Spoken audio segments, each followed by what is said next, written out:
So I'm Hytham. This is Matt. He's going to present the case. Morning. Afternoon. I guess they're afternoon now. Just a reminder, everyone logging in to get the conference attendance logged in.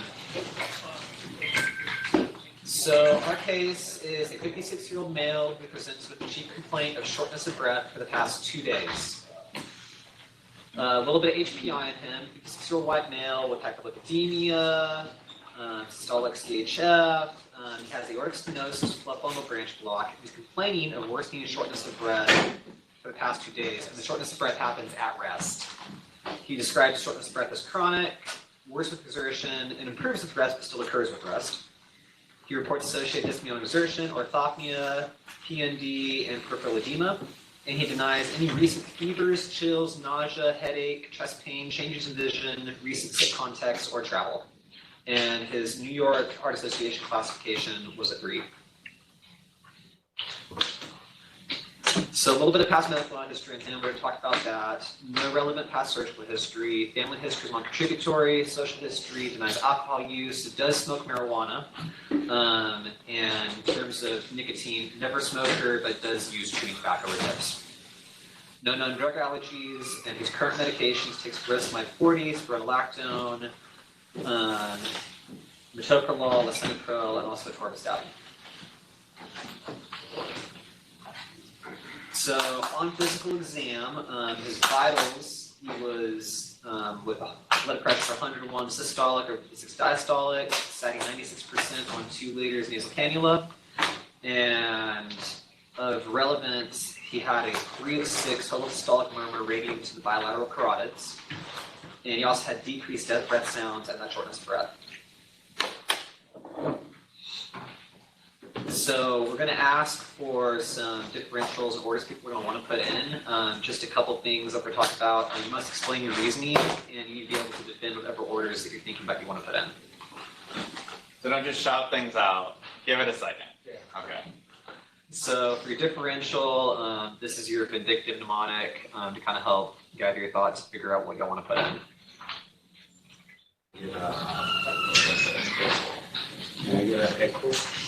No, so this is for the differential first, not orders yet. Drug-induced interstitial lung disease. Okay. Why do you say that? He smokes marijuana coming in with shortness of breath. What about marijuana? Maybe it has toxins in it that can cause damage to the lung alveoli. So he took too big of a hit and it burned his lungs, is that what you're saying? Is it chronic smoker? All right, anyone want to go for something a little more bread and butter? Very specific, Alex. Let me give you guys some hints. We're in the cardiology block, and this week's theme for mix-up is aortic stenosis. You know the patient has aortic stenosis, so give us other stuff that's bread and butter. Pulmonary embolism. Okay. Not mine. Series of exacerbation.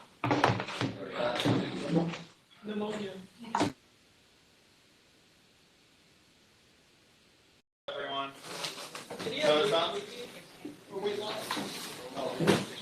Just to keep moving forward, I do want to set the precedent not to jump backwards and ask ROS after we move past it, but I appreciate you for asking that. So this is the differentials that we were considering. Yeah, we can. Perfect. And we're back on track. So here's some of the things that we were considering. I think that y'all got most of these. Maybe panic attack or anxiety was one of them that and also considered. Why is cystic fibrosis? Put it in the rare etiologies for infectious causes. As a reach. I think it's always important to throw in a zebra or 2 at the end, but notice it's not in the top 5. Just keep that in mind. And then inhalation exposure? What kind of inhalation exposure? So I think Alex brought that up as your first differential. Patient does smoke marijuana, so it's on a right track. It could have caused some sort of reaction. So what kind of orders or things you all want to get? X-ray. Chest X-ray? CMP, echo. What are you guys looking Wow, for guys when you wanna go order these straight things? echo?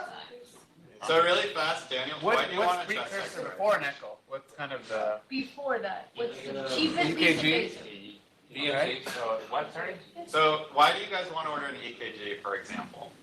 What are you guys trying to, that's what we're hoping to get to this year. We want you guys to really think critically, not just shout things out. So Dr. Ragman mentioned an EKG, not to pick on you. What does an EKG rule out for shortness of breath? Probably for I think, MI or. perfect, yes. What What about the also chest has a history of a left bundle branch block too, right? Yeah. Yep. What about the chest X-ray? What's the difference between a cough and a pneumonia? Have you heard this? It's a chest X-ray. Okay. You guys put echo on there? We know he has systolic heart failure. Well, and aortic stenosis. So what will the echo show us? How good or how bad is the ejection Okay, fraction? perfect. Because he was on GDMT, guideline-directed medical therapy. It should be improving. He wasn't on SGLT inhibitor. And he's on a low These dose guidelines. ACE. You really should try and maximize the ACE inhibitor. Okay. Yeah. He's not on all that optimized doses. Yeah. Not like. Perfect. So what else is on there? What would a CMP show us for shortness of breath? Anything specific you guys are looking for? I mean, if he came through our ER, he got that, a troponin, a D-dimer, but why? Sodium, potassium. Okay. Bicarb. Could have an AKI. Procalcitonin. We don't order those anymore at this hospital. Procalcitonin was utilized for UTI pneumonias, but we don't do that at this hospital, long story short. You should not use it anywhere for that matter. Procalcitonin should not be used for initiating antibiotics because lots of times procalcitonin is normal in a patient, but actually it's pneumonia. You can use procalcitonin to de-escalate antibiotic therapy. Procalcitonin is less than 2 times from normal to stop the antibiotic, provided the procalcitonin was high. So that being said, you don't use procalcitonin just about anywhere. Is that all you guys want to order? CVC. Okay, what would a CVC show us? Anemia. Could be a sign of shortness of breath. Perfect. You want with or without a difference? Perfect. Yes. BNP? Alright, You want with a difference? you know he has heart failure, so if the NP would show us if it was. Yeah, perfect. Yep. You want to give to left shift? That's a pretty good start. So here's some things that we got. So you'll notice that his white blood cells are 10.5. He is hyperkalemic, and it was actually hemolyzed. That's what the little asterisk means. If you go into Patient Keeper and click, it'll tell you how hemolyzed or not the sample was. Also of note, the pro-BNP was 4950. Troponins were trending along here. Flat. This was the EKG he got. Does anyone want to try to interpret it? I got feedback not to put anyone on the spot this year, so you can say no, and I'll walk you through Yes, it. you can. Third year. We got some cardiology. Alright. Go for it, Horace. Kind of a tough one, guys. Horace leads our EKG club, but no pressure. All right, guys, if I read long enough. Dr. Abbasi, you can help me a little bit? All right, so the first thing is that you want to look at the rate. So the way I look at it is I see this QRS is right on a big box. So 300, 150, 100, 75. So you could say roughly the rate is 90s. You could say 90s. And you see if there's a P wave in V2, what you do see. So you could say this is a sinus rhythm, so normal sinus rhythm. The other thing is that you can see over here, well, throughout the leads, you have a wide complex rhythm. So it's greater than 120 milliseconds. Remember, each box is 40. So this, if you just look at V1, V2, this covers more than 3 small boxes. So that's greater than 120 milliseconds. Likely corresponds to a left bundle branch block. So when you have a negative deflection in V1, V2, with a wide QRS complex that corresponds to left bundle branch block. So this is a left bundle branch block. So normal sinus rhythm would be the first code, left bundle branch block. Do you see any ST changes or any sort of ST depression on V5? You say no. You don't see any ST elevation here much. ST elevation is considered anything greater than one small box in the leads, and you need to have more than 2 contiguous. So you don't see that. So yeah, so that's a normal sinus rhythm, left bundle branch block, and occasional PVC as well, premature ventricular complex. Perfect. So the upright T waves in lead 2 make it sinus rhythm. It's regular. There's a random PVC right in the center. PVC. He has a history of left bundle. We confirm he has a left bundle. And there's a certain criteria set we use to look at the ST in a left bundle. But you're never wrong once you've identified a left bundle to stop there. You don't, like, past that is really a cardiologist should examine to see if they can determine ST elevation. One other thing that you need to make sure you check is intervals, okay? So you also need to make sure that you check PR, right, like the target is also QTC. So his QTC is very prolonged. You guys know kind of a cheat sheet way to look at if the QT is prolonged for the ones. You do it, you can look at the QTC on the EKG. It'll tell you if it's prolonged. But you can also take the R to R, right? So if the distance from the R to R is going wide with a half of the QT, then you know it's prolonged. Okay. This is chest X-ray. Anybody have any comments about the chest X-ray? Again, no pressure to read it if you don't want to, but if someone wants to, please let us know. I can read it. Go for it, Junaid. Thank you. I'm not trying to compete with the pointer. Yeah, but we got a pointer. You need a laser pointer. Who did I keep? Yeah, pointers don't work on this, right? All right. For the 100. All right, Janae, what's the first thing you do on a chest X-ray? So the first thing you see is the rotation and then what exposure is if it's AP versus PA. So the rotation, you look at the clavicles and you see if whether they're midline. It looks about the same level, so that means it's good. There's no rotation. Then you look at the AP versus PA. If you know, most of the time in the ICU or things like that, it'll be like AP because they're laying flat. Another way you can check is look at the scapula border. And if you see a scapula, that means it's AP. Usually a PA is from the back, so most of the time you won't see the scapula. They'll have like different positioning. So this looks like AP, not really rotating. And then we go by the A, B, C, D. So then you start with the A, the airway. You look at the trachea. You see it coming down midline, so it really looks midline. And then you can look at the carina. It looks like the carina is right here. And then we go to B, bones. So you look at the clavicle, see if there's any fractures, and then we count the rib spaces. So it looks like 1, 2, 3, 4, 5, 6, 7, maybe 8. So it's a decent inspiratory effort. And then third, you look at the cardiac silhouette, C for cardiac. So you look at the borders of the cardiac silhouette, and then you look at diving board. So this should be usually like 1/3, 2/3. If this is more than 1/3 here, it's C-leg, so that's how you can tell it's cardiomegaly. And then next you look at D, diaphragm, and then the costophrenic angles versus the cardiophrenic angles. And another thing you should look at is this. There's lines supposed to be diaphragm lines, the cardiac border line, and you should be able to see like the aorta line coming down as well. You can see there may be some blunting on this costophrenic angle here, and maybe even here. You can't really tell the diaphragm borders.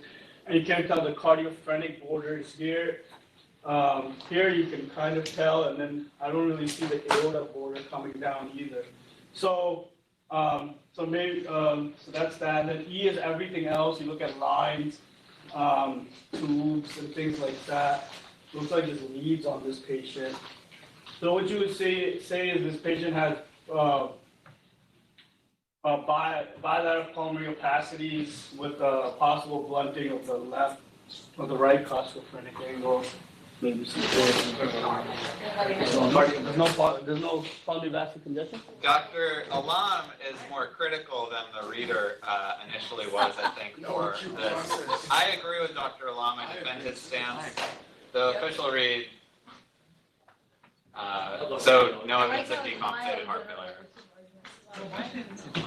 I just want to make a comment on TY, must be cardiomegaly. When you call heart to be enlarged on a chest X-ray, you do what's called a cardiothoracic ratio.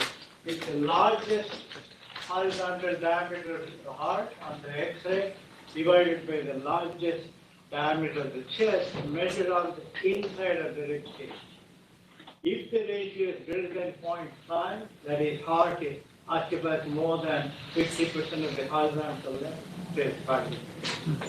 You can also measure it if it's greater than 15 centimeters, if the diameter of the heart is greater than 15 centimeters, and it's radiological evidence for the method. It may be, I'm not sure. Can you repeat this point?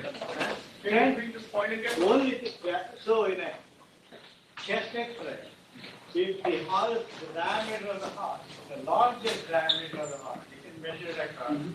Don't take it in the root of the heart. And measure the largest diameter of the chest.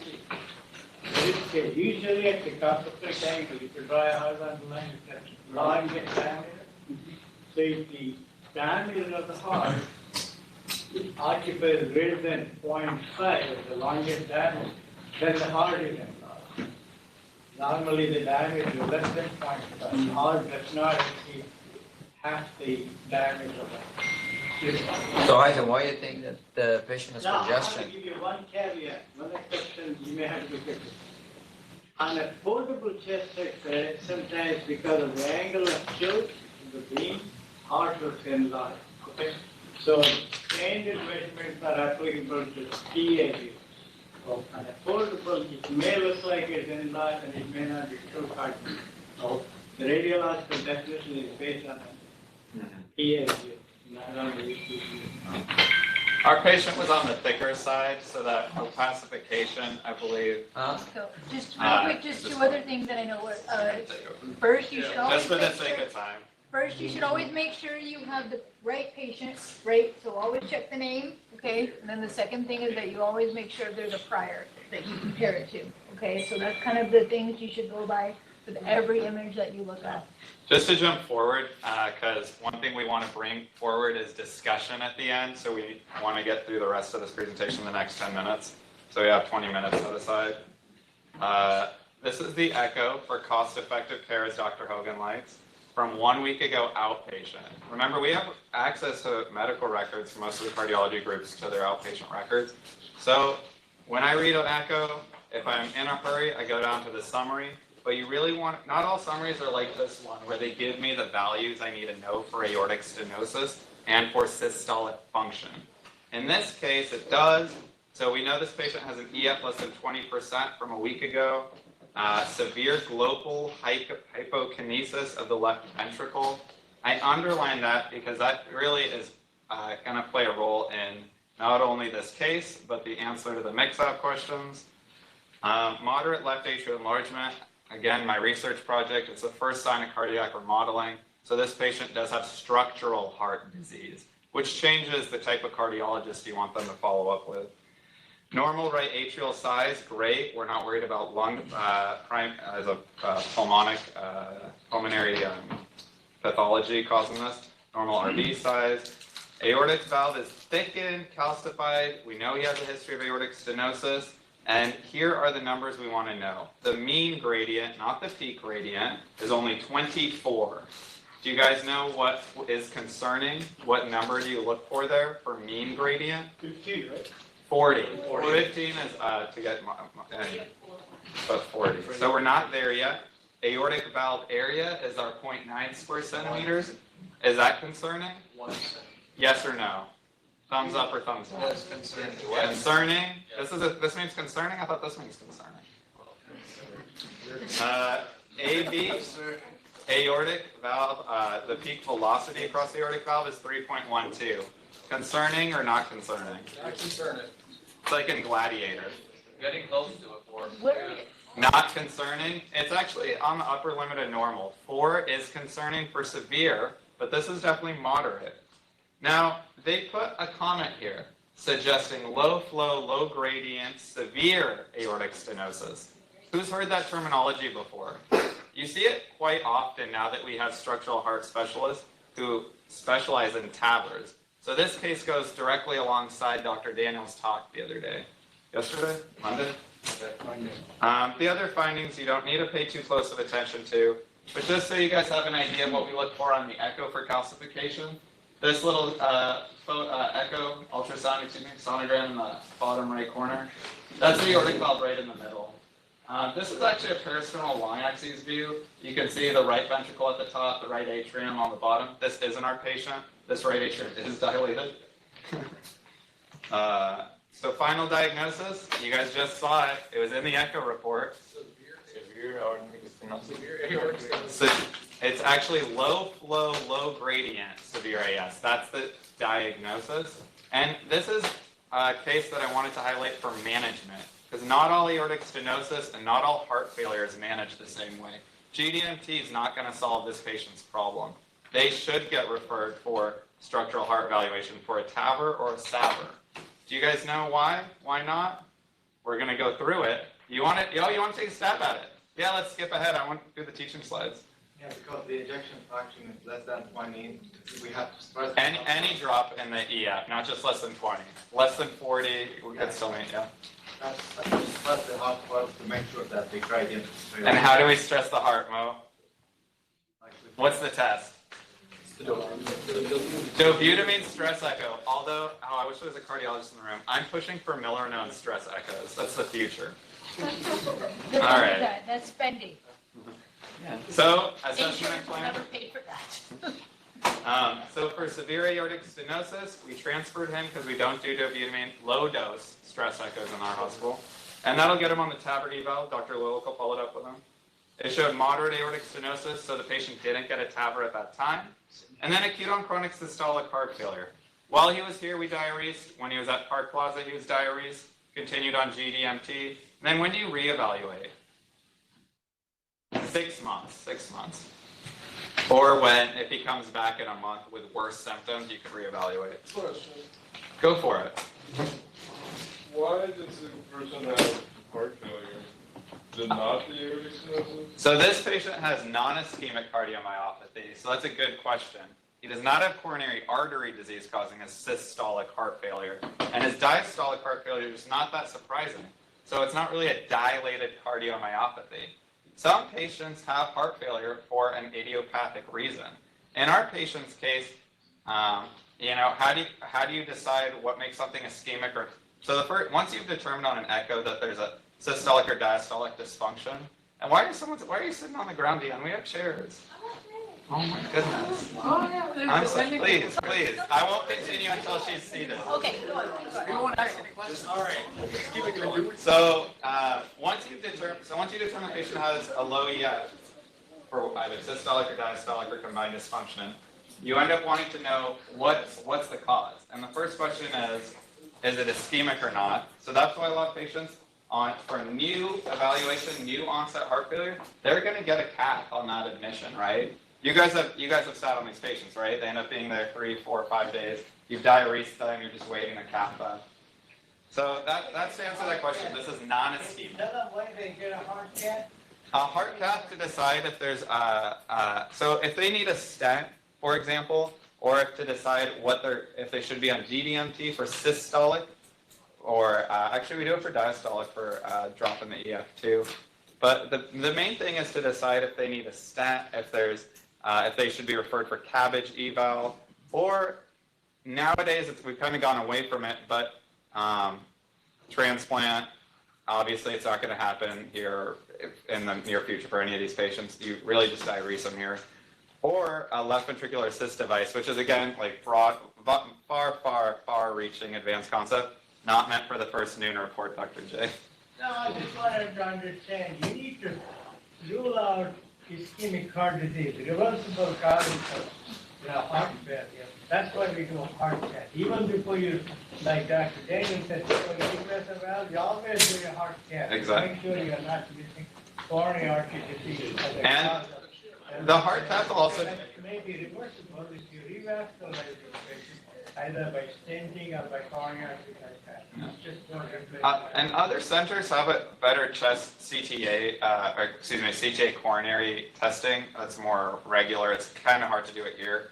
But that's also how you decide the targets. Because I think Dr. Daniel hit on it. If the coronaries are right under the aortic valve, it's not amenable for TAVR because you'll block them. Go for it. You guys want to ask questions after teaching slides or right now? One other point I just wanted to make, not for this case specifically, but if you're like moderate aortic stenosis and then they still have severe symptoms, Yes. you do a heart cath because sometimes the echo can represent the aortic. And that's a really good point about echocardiography. So that's why I'd like to think that's why we're bringing that into simulation front and center this year. Echocardiography is very subjective. I don't think anyone in echocardia who reads echoes regularly.